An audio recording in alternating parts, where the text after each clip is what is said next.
Telangana Bharatiya Janata party అధ్యక్షుడిగా రామచంద్రరావు ఎంపిక విషయంలో కేసీఆర్ ప్రమేయం ఉంది. కేసీఆర్ చెప్పారు కాబట్టే ఎంపిక చేశారు అంటూ కొంతమంది కాంగ్రెస్ నేతలు ఆరోపణలు చేస్తూ ఉన్నారు సార్.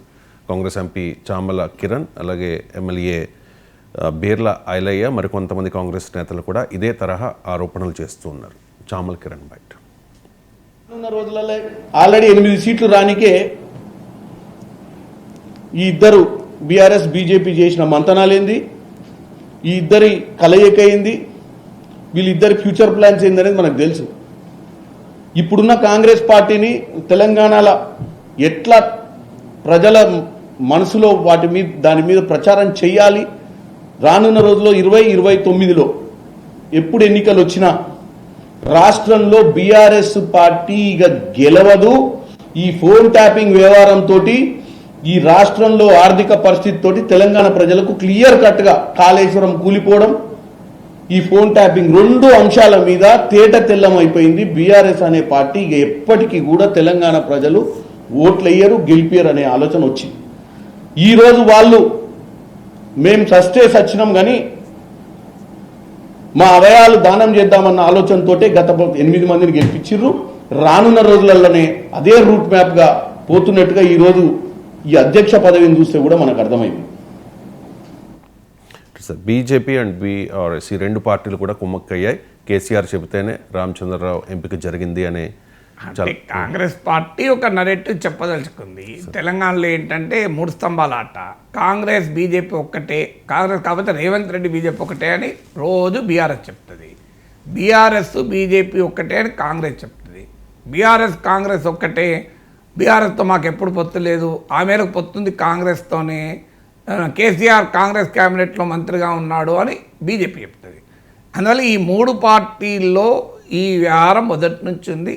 బీఆర్ఎస్ బీజేపీ ఒక్కటే అనేటువంటి పొలిటికల్ నరేటివ్ను ప్రచారం జనంలోకి తీసుకెళ్లడం ద్వారా కాంగ్రెస్ లాభపడ్డది కూడా. అసెంబ్లీ ఎన్నికలకు ముందు బండి సంజయ్ని తొలగించడము, కవితను అరెస్ట్ చేయకపోవడం వల్ల బలమైన పొలిటికల్ నరేటివ్ ప్రజల్లోకి వెళ్ళి బీజేపీ దెబ్బతిని కాంగ్రెస్ బలపడ్డది.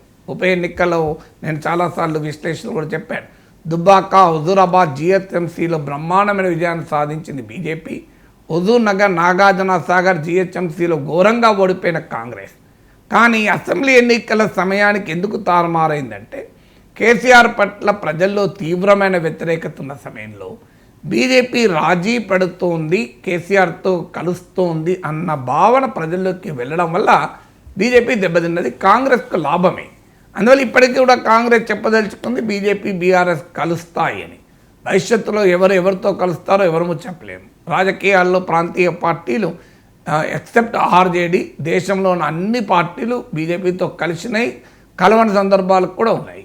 పరోక్షంగా వైసీపీ, బీజేడీ, బీఆర్ఎస్ లాంటి వాళ్ళు పరోక్షంగా కలిసిన సమర్థించిన సందర్భాలు కూడా ఉన్నాయి. అందువల్ల రాజకీయాల్లో ఫ్యూచర్లో ఏం జరుగుతుంది 2029లో ఎవరము చెప్పలేము. కానీ ఇప్పటికైతే బీఆర్ఎస్ బీజేపీ ఒక్కటే అన్న బలమైన నరేటివ్ను కాంగ్రెస్ పంపించదలుచుకుంది. అందులో భాగంగా అధ్యక్ష ఎన్నికను కూడా ఉపయోగించుకుంటుంది. బట్ బీజేపీ అధ్యక్షుడిని కేసీఆర్ నిర్ణయిస్తాడంటే బీజేపీ అంత బలహీనమైన పార్టీయా? ఇదేం కొత్త కాదు మీకు. రాహుల్ గాంధీ రేవంత్ రెడ్డిని పీసీసీ అధ్యక్షుడిగా ఎంపిక చేసిన రోజు కూడా బీఆర్ఎస్ కూడా ఇదే విమర్శ చేసింది, బీజేపీ కూడా ఇదే విమర్శ చేసింది. సో కేసీఆర్ రేవంత్ రెడ్డిని పెట్టించాడని, మోడీ పెట్టించాడు, ఇలాంటి విమర్శలు రాజకీయాలు ఎప్పుడూ ఉంటాయి. కానీ భారతీయ జనతా పార్టీ ఒక అఖిల భారత పార్టీ, దేశంలో అధికారంలో ఉన్న పార్టీ, తనకంటూ వ్యూహాలు ఉంటాయి. ఎవరో చెబితే నాయకుల్ని పెట్టరు. కొన్ని రాజకీయ ప్రత్యేక పరిస్థితుల్లో రాజకీయంగా మిత్రపక్షాలుగా ఉండాలి అనుకున్నప్పుడు పార్టీ అధ్యక్షుడిగా ఉన్న వ్యక్తి అడ్డంకిగా, ఇబ్బందిగా ఉన్నప్పుడు అధ్యక్షుడిని ప్రాసెస్లో మారుస్తే మార్చచ్చు. తమిళనాడులో అన్నామలైని మార్చిన సందర్భం చూసాం మనం. ఆంధ్రప్రదేశ్లో చంద్రబాబుకు వ్యతిరేకము అని భావించబడే సోమవీర్రాజు కాకుండా మీకు పురంధేశ్వరి అయిన విధానం కూడా చూసాం మనం. ఇలా కానీ తెలంగాణలో బీజేపీకి ఇప్పటికిప్పుడు బీఆర్ఎస్తో పొత్తు లేదు, ఇంకా ఎన్నికలు సమీపంలో లేవు. పొత్తు పెట్టుకోవాలనుకున్నప్పుడు రామచంద్రరావు అడ్డంకేమీ కాదు కదా. Ramachandra Rao BJP committed loyal worker. Party ఎవరితో పెట్టుకుంటా దానికి ఓకే అంటాడు తప్ప ఇంకా బండి సంజయ్ ఎలాంటి వాళ్ళైనా బీఆర్ఎస్తో పొత్తుకు ఆయన వ్యతిరేకము, ఆయన కూడా పార్టీ డిసిషన్ తీసుకుంటే ఏమవుతుందనే తర్వాత చర్చ. కానీ అట్లీస్ట్ ఆయన కేసీఆర్ వ్యతిరేక పోరాటంలో ఒక సింబల్గా మీకు బండి సంజయ్లు రేవంత్ రెడ్డిలు ఉండే కనుక వాళ్ళు కలవరు. అందుకే ఇప్పుడు రేవంత్ రెడ్డి ఈ మధ్య కూడా అన్నాడు, నేనున్నంత కాలం కేసీఆర్ ఫ్యామిలీకి కాంగ్రెస్లో చోటు లేదని మాట్లాడాడు కూడా. సో కానీ రామచంద్రరావు విషయంలో అలా ఆయన ఏమీ కేసీఆర్ వ్యతిరేక పోరాట సింబల్గా ఏం లేడు కదా. అందువల్ల నిజంగానే బీఆర్ఎస్తో బీజేపీ పొత్తు పెట్టుకోవాలనుకుంటే రామచంద్రరావు ఏమి అడ్డంకి కాదు. అందువల్ల ఆయనను పెట్టుకోవడం లేదు, రామచంద్రరావును పెట్టారు గనకనే బీఆర్ఎస్తో పొత్తు అని నేను ఇంకా ఏ పార్టీ అధ్యక్షుని పెట్టినా పొత్తు పెట్టుకోవచ్చు. ఒకవేళ కాదనుకుంటే 3 ఏళ్ల తర్వాత మార్చి అప్పుడు అవసరమైన వాళ్ళు కూడా పెట్టవచ్చు. అందువల్ల రామచంద్రరావు ఈ సెలక్షన్కు కేసీఆర్ ఎంపికకి ఏం సంబంధం?